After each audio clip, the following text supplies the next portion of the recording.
नमस्कार मित्र, तुमचे माझ्या डेली सोल्युशन चॅनलवर स्वागत आहे. आज आपण पाहणार आहोत इयत्ता 5वी पाठ 7वा अरण्यलिपी स्वाध्याय. Please like, share and subscribe. स्वाध्याय. एका वाक्यात उत्तरे लिहा. अरण्यलिपी म्हणजे काय? जंगलात जरी प्राणी दिसले नाहीत तरी त्यांच्या पाऊलखुणा सर्वत्र विखुरलेल्या असतात. त्या खाणाखुणा म्हणजे वन्य प्राण्यांची अरण्यलिपी होय.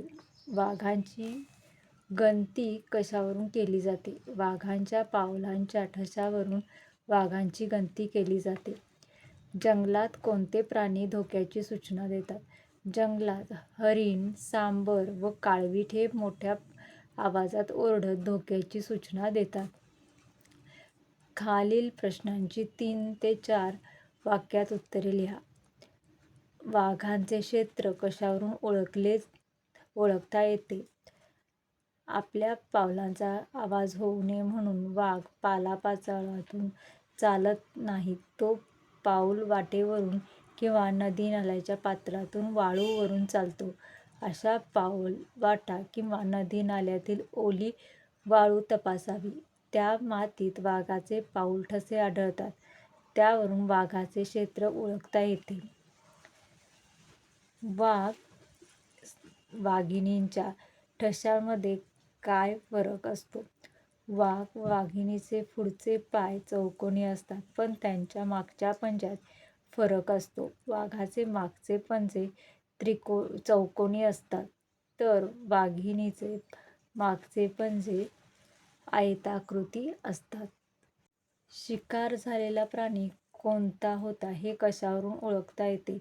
काही प्राण्यांच्या विष्ठेत शिकार झालेल्या प्राण्याचे न पचलेले भाग जसे केस, नखे व हाडे आढळतात. या न पचलेल्या भागांचे निरीक्षण केले की शिकार झालेला प्राणी कोणता होता हे ओळखता येते. तुमच्या शब्दात लिहा. तुमच्या घरी शेजारी कोणकोणते प्राणी आहेत? ते कसे चालतात? ते काय खातात? तसेच वेगवेगळ्या प्रसंगी त्यांनी केलेल्या कृती व आवाजाचे निरीक्षण करा. पुढचे तुमचे अनुभव लिहा. आमच्या घरी शैली नावाची मांजरी नाही. ती एकदम गोरी गोरी, गुबगुबीत आणि घाऱ्या डोळ्यांची. आमची शैली मस्त ऐटीत चालते. लाडात आल्यावर पायात येते. ती दूध, भात तसेच तिला मासे, मटण खूप आवडतात. आमच्या शेजारी मोती नावाचा कुत्रा आहे. तो काळ्या रंगाचा आहे. एकदम रुबाबदार ऐटीत राहणारा आहे. तो खूप जोरात पळतो. तो भाकरी, मटण असे खातो. तसेच तो ताकही पितो. घरातील माणसांवर प्रेम करतो आणि अनोळखी कोणी आले तर जोरजोरात भुंकतो. खेळूया शब्दांशी.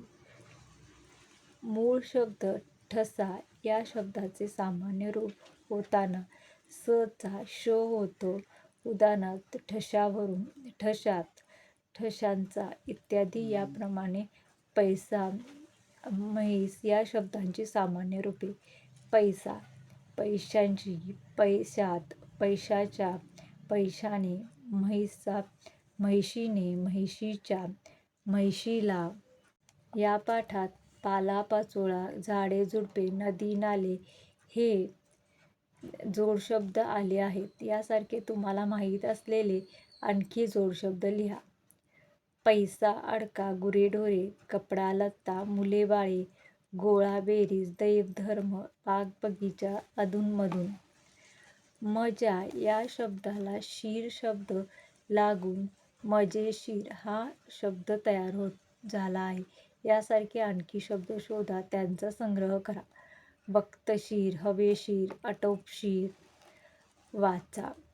सुभाष शाळेत आला. समोरच त्याला त्याचा मित्र समीर दिसला. सुभाषला खूप आनंद झाला. तो म्हणाला, मित्रा, काय रे, कसा आहेस? बरं वाटतंय ना तुला? तू नव्हतास तर मला करमत नव्हतं. सुभाष बोलत होता. बोलताना तो अगदी रडवेला झाला होता. समीरने त्याच्या खांद्यावर हात ठेवला व त्याने सांगायला सुरुवात केली. वरील परिच्छेदात अधोरेखित केलेली सर्वनामे कोणासाठी वापरली आहेत ते त्या शब्दासमोर लिहा. उदाहरणार्थ त्याला सुभाषसाठी, तसेच त्याचा सुभाषसाठी, तो सुभाषसाठी, तुला समीरसाठी, तू समीरसाठी, मला सुभाषसाठी, तो सुभाषसाठी, त्याच्या सुभाषसाठी, त्याने समीरसाठी.